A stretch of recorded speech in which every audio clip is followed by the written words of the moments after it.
हमारी कामना है कि जनता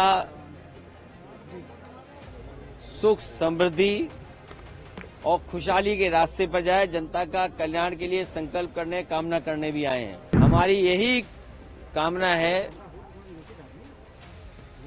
कि सौहार्द, सद्भावना और सहनशीलता बनी रहे। मैं आज महाकुंभ में स्नान कर करके जा रहा हूं।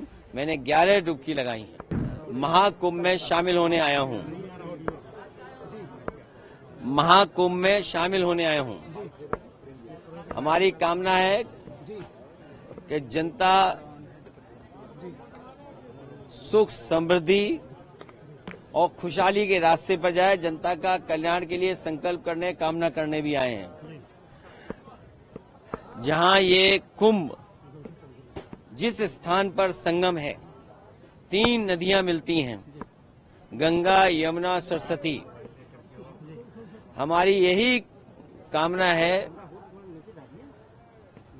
कि सौहार्द, सद्भावना और सहनशीलता बनी रहे।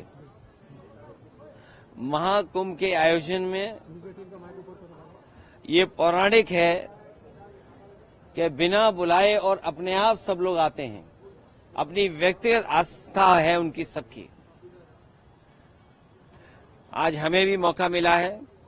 मैं आज महाकुंभ में स्नान कर करके जा रहा हूं। मैंने 11 डुबकी लगाई हैं। सर, संकल्प योगी जी ने कहा यूपी का बंटवारा नहीं होना चाहिए, क्या कहेंगे आप? देखिए, बंटवारे और नकारात्मक राजनीति के लिए जगह नहीं है। आज कुंभ का तो यही संदेश होना चाहिए, सकारात्मक संदेश होना चाहिए। और आज के दिन यही संकल्प हो कि जब कभी भी हमें याद आए कुंभ, तो हमें सौहार्द, सद्भावना और सहनशीलता हमेशा बनी रहे।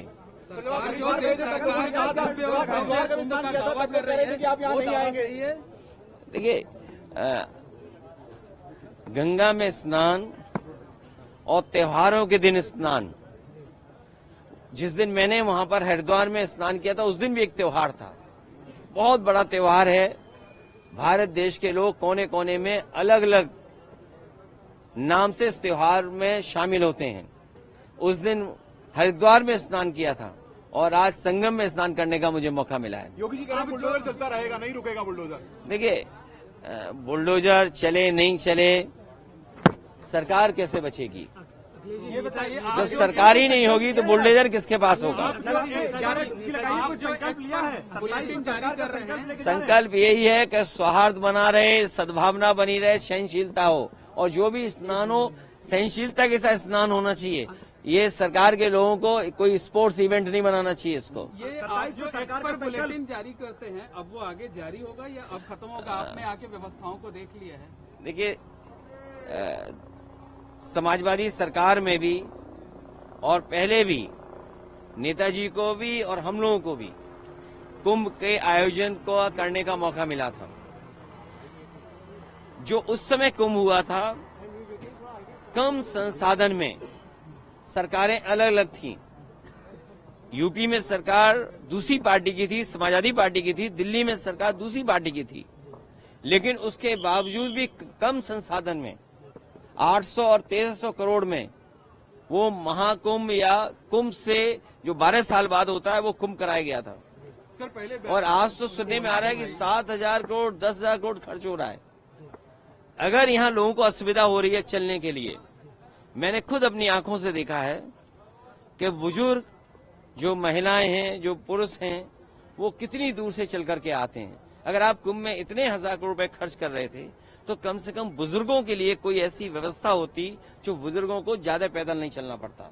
और फिर जैसे हम हैं वीआईपी या और हैं वीआईपी या और सम्मानित लोग जब आए, तो कम से कम व्यवस्था ऐसी होनी चाहिए, पूरे कुंभ को पता लगे कि हाँ, आज कोई वीआईपी है जिसकी वजह से ये व्यवस्थाएं बहुत अच्छी चल रही हैं। मतलब आप डुबकी लगाकर भी निशाना साध रहे हैं? नहीं, देखिए, डुबकी लगाकर भी सियासी निशाना साध रहे हैं। अरे भाई, ये बताओ, माँ गंगा के किनारे लोग झूठ बोल रहे हैं।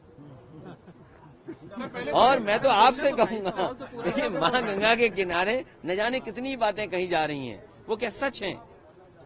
लेकिन अगर आयोजन 1300 करोड़ में अच्छा हो सकता है, 800 करोड़ में अच्छा हो सकता है, तो 10,000 करोड़ में 7,000 करोड़ में कितना अच्छा हो सकता है।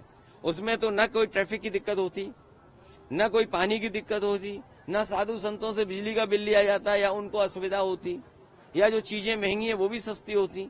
अरे इतना कुछ हो सकता था 10,000 करोड़ में। और फिर तो दिल्ली की सरकार भी उनकी है और वो भी अर्थव्यवस्था कहाँ पहुंच रही है, तो 10,000 करोड़ और मांगने चाहिए। हमारी मांग है उत्तर प्रदेश सरकार को दिल्ली सरकार 10,000 करोड़ और रुपए दे, जिससे महाकुंभ के आयोजन के लिए, जिससे यहाँ की ट्रैफिक व्यवस्था अच्छी हो, बुजुर्ग हों, महिलाएं हों, बच्चे हों, उनको बहुत दूर से अपने सर पर, अपने कंधे पर सामान रख करके न लाना पड़े, कोई सुविधा हो जिससे यहीं पर आ जाएं। और साथ ही साथ दिल्ली सरकार जहां बजट दे 10,000 करोड़, और वहीं ये जो किला है वो भी उत्तर प्रदेश सरकार को दे दे, क्योंकि यहाँ परंपरा ये है कि लोग दान कर करके जाएं।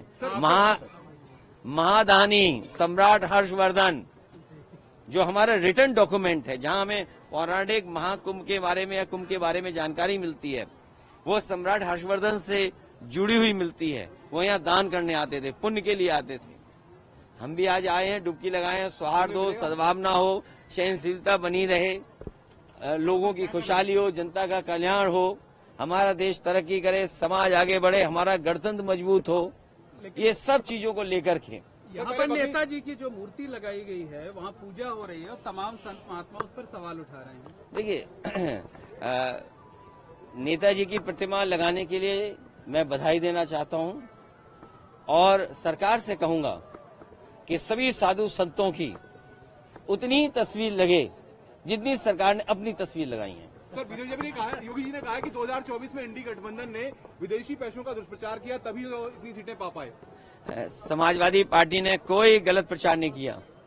समाजवादी पार्टी ने, और इसीलिए आज 26 जनवरी गणतंत्र दिवस का दिन है, हमारा गणतंत्र मजबूत हो, जनता को सुख समृद्धि और आगे बढ़ने का संकल्प लेकर के जा रहे हैं, ऐसी हमारी कामना है।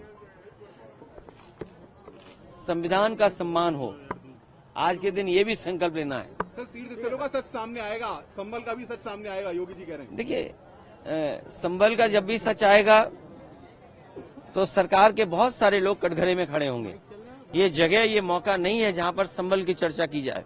इसीलिए मैंने कहा सौहार्द, सद्भावना और सहनशीलता के लिए हम कामना करते हैं। और जब कभी भी हम महाकुंभ को याद करें तो संकल्प यही लेकर के जाएं कि हम आंख बंद कर करके कभी ध्यान में जाएं तो हमें सद्भावना और सहनशीलता और सद्भावना रहे हमारे दिलो दिमाग में। इंतजाम अच्छे लगे सर आपको? इंतजाम अच्छे लगे? इंतजाम 10,000 करोड़ में और भी अच्छे हो सकते थे। दिल्ली वालों को भी अपना खजाना खोल देना चाहिए। इससे पैदल नहीं चलने पड़ते लोग। और यूपी की यमुना में क्या अंतर पाते हैं आप? दोनों बराबर हैं और सच्चाई तो ये है कि यमुना और जितनी भी नदियां हैं जो माँ गंगा में जुड़ती हैं, कोई नदी साफ नहीं बह रही है, आज भी साफ नहीं है। लेकिन ये मौका नहीं है, आप लोग भी नहीं सच दिखाओगे, हो सकता है कोई नाला यहाँ भी जुड़ा हो सीधा।